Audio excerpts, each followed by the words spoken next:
Sveiki, išmintingi Lietuvos žmonės. Šiandien turėsime pokalbį su ypatingu žmogumi. Seksualinės ir gyvybinės energijos stiprinimo treneriu Jonu. Sveiki. Žinau, kad esate atsisakęs daug kartų duoti interviu įvairiom žiniasklaidos priemonėm. Tad esu stipriai dėkinga, kad sutikote pas mus atvykti ir perduoti savo vertingas įžvalgas. O kaip jūs priima tokius sprendimus? Kam duoti interviu ir kam ne? Dabar atėjo tam tinkamas laikas? Ar kitaip kaip nors? Jūsų laidoje gvildenamos temos yra vertingos. Daugelis podcastų kalba tik apie labai paviršutiniškus dalykus. Retai kada paliečiamos jautrios, vengiamos ir slepiamos temos. Su jumis čia sėdint, jaučiasi tokia energija. Iš karto norisi eiti prie reikalo. Esate seksualinės energijos treneris, kuris gali įvairiais būdais sustiprinti žmogaus sveikatą ir emocijas. Gal apšviestumėt mumis, paaiškindama šią sąvoką, kas yra seksualinė energija ir kas tai nėra? Seksualinė energija yra gyvybinės energijos rezervai mūsų pilvo srityje. Dažnai žmonės supainioja tai su norėjimu sekso.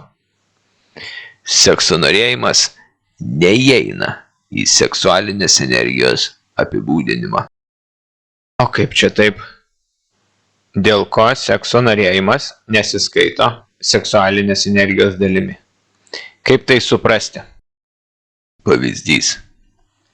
Seksualinė energija yra tarsi jūsų pinigai, o norėjimas užsiimti seksu atitinka jūsų norą juos išleisti. Ar gali žmogus norintis labai išlaidauti, prikaupti daug pinigų? Taip kaip norėjimas išlaidauti nesiskaito turtingumo dalimi, poreikis seksui nesiskaito seksualinė energija. Seksas yra veikla, per kurią seksualinė energija yra naudojama, išleidžiama į išorę.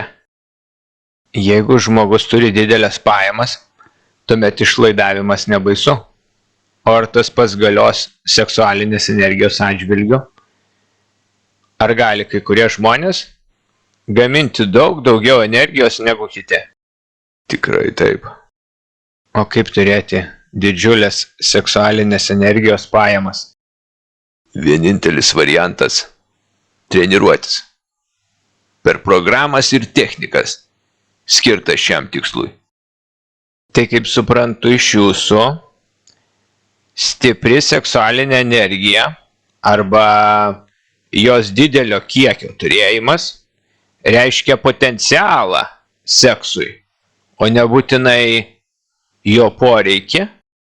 Taip, potencialą seksui ir naujai gyvybei kurti. Bet kokią formą. Bet kokią formą? Ar galėtumėt kokį pavyzdį pasakyti? Kokias dar gyvybės formas žmonės kuria be vaiko gimimo?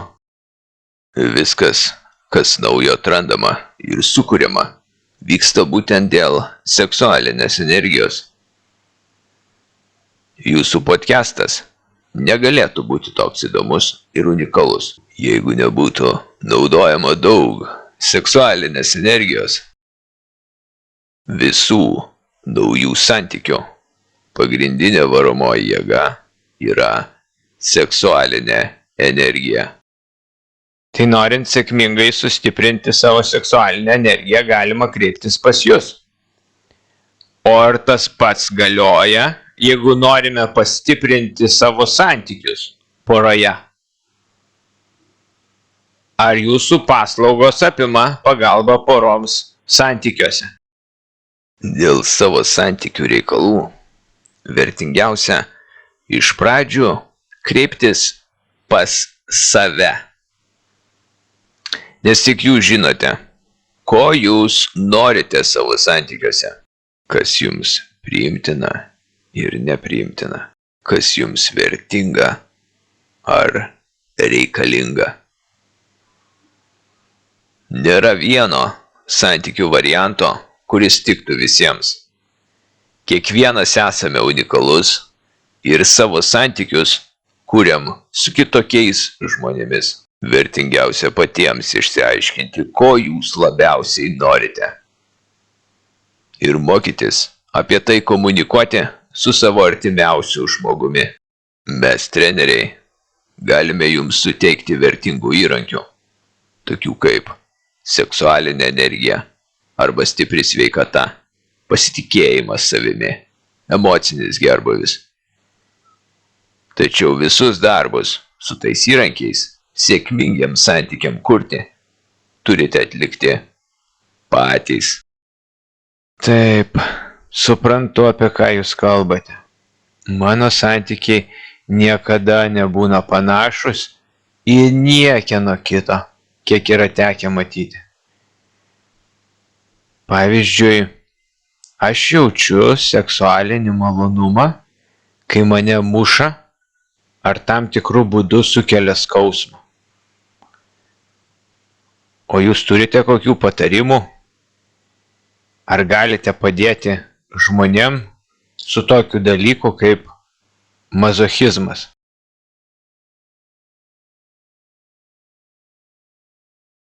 O kiek jūs pati šią sritį tyrinėjote? Ką pati galvojate apie tai? Per daug netyrinėjau. Tik taip gaunasi, kad tenka su tuo susitikti. Mazochistai yra ypač reti ir ypatingai apdovanoti žmonės. Jiems žemė nuo pat vaikystės davė talentus kautis ir treniruotis. Niekas nenorėtų kovoti prieš mazochistą. Taip pat jų treniravimosi galimybės yra neišsemiamos. Mazochistai nesustoja, kai jiems skauda ar bėga kraujas. Taip pat, iš to, kiek yra tekę su jais turėti patirties, ši žmonių rūšis nieko nebijo. O kokia paskirtis tų talentų ir apdovanojimų, kaip sakote? Didžiausi kiekiai mazochistų atsirado sovietmečiu ir kovų su rusais laikotarpiu. Jų paskirtis iš šių žemių išvaryti rusus ir viską, kas su jais susiję. Jūs esate sutverti kovai ir galinga gyvybinė energija jūs veda ten. Tokio tipo treniruoti žmonės lengvai kautųsi prieš žymiai didesnes pajėgas ir nugalėtų jas. O jeigu man 35 metai, ar dar ne per vėlu pradėti treniruotis? Mazochistai 70-80 metų dar gali treniruotis ne prasčiau negu jaunimas nuo 18 iki 25. O kas bus, jeigu nesitreniruosime? Nesitreniruodami negalite įvaldyti ir suvokti galių, kurias gavote. Jeigu jūs nevaldote šių galių, jos valdo jūs. Tuomet tai garantuotai išsireiškia savęs žalojimu, emociniu teroru prieš savo artimuosius, depresija, o vėlesnėme amžiuje išprotėjimu. Išmokti suvaldyti ir sėkmingai panaudoti šią abnormalią, nežmonišką agresiją yra vienintelis jums tinkamas gyvenimo būdas. Tai aš gavau ypatingų galių skirtų nugalėti rusams. Ir kol neišmoksiu jų valdyti, aš patylysiu, provokuosiu, kad mane muštų ir visaip tampytų? Taip.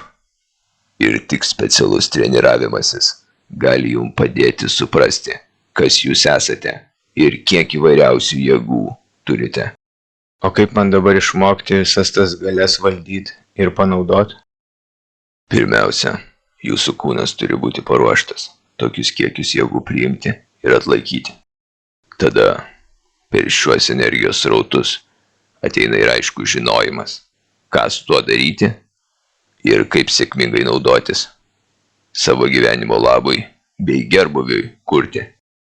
Mes žmonės esame pranašiausia žinduolių rūšis žemėje, nes galime būti plėšrūs ir ne. Plėšrūnai neturi pasirinkimo, juos agresija veda pulti silpnesnius. Kiti gyvūnai negali būti plėšrūs. Abi šios rūšis yra mažiau išsivysčiusios negu žmonės, kadangi mes patys galime rinktis, kaip savo agresinę energiją valdyti. Ne visi žmonės tą sugeba, tačiau šios savybės pas mus yra nepalyginamai lengviau prieinamas negu pas kitus gyvūnus. Pavyzdys. Jeigu žmogų kas nors supykdo taip, kad jis arba ji nebegali galvoti ir pavyzdžiui pradeda kenkti saviems žmonėms, tai vadinasi, pykčio emocija užvaldė žmogų. Ir nebe jis valdo save ir savo kūną, o ta energija, kurios yra veikiamas. Pas mazochistus šios agresinės energijos teka nepalyginamai galingiau. Taip ir gyvenimą, neužauginus kūno, kuris gebėtų visą tai suvaldyti, žmonės tiesiog išprotėja. Tai reiškia, kad galingos energijos toliau per juos vaikšto, tik visiškai nebevaldomai, o žmogaus sąmonė neturi jokios galimybės šių procesų įtakoti. Tokia situacija yra ypač pavojinga aplinkiniam žmonėm. Kaip anksčiau minėjote, norite, kad jūs muštų ir tampytų. Taip reiškia energija, kuri kviečia treniruotis ir mokytis kovos meno. Šis dalykas nėra santykių dalis. Ne iš kito žmogaus to turite reikalauti ar prievartauti. Tik pati arba su labai patyrusiu treneriu galite savo tinkamai duoti tai, ko jūsų esybė prašo. Tai yra vienintelis būdas numalšinti tokio tipo alkį. Seksualiniai žaidimai šio poreikio negali patenkinti iki tikro pilnatvės jausmo. Tai mazochizmas nėra sekso dalis? O nuo ko man pradėti? Kaip man realizuoti savo paskirtį? Šioje laidoje yra nagrinėjama sekso tema. Sovietmečiu Lietuva seksualiai degradavo. Nebemoka žmonės tinkamai bendrauti šiomis temomis. Jūs apie tai drąsiai kalbate ir rodote tinkamą pavyzdį, kaip galima efektyviai komunikuoti. Tokiu būdu stipriai keliate Lietuvos seksualinį išsivystymą. Ir šis darbas nėra lengvas. Ypač kai viską tenka daryti vienai pačiai. Jūs jau sėkmingai varote sovietmečio liekanas lauk iš Lietuvos, dėl kurių seksualinė sritis buvo čia užneigta. Dabar tereikia išmokti savo kūną toliau stiprinti, kad galėtumėte atrasti ir priimti daugiau savo galios, sužinoti, kiek dar turite neatrastų talentų ir energijos rezervų. Kokybiškai besitreniruodama fiziškai, lengvai pakeltumėt savo veiklą į ekstremaliai aukštesnius lygius.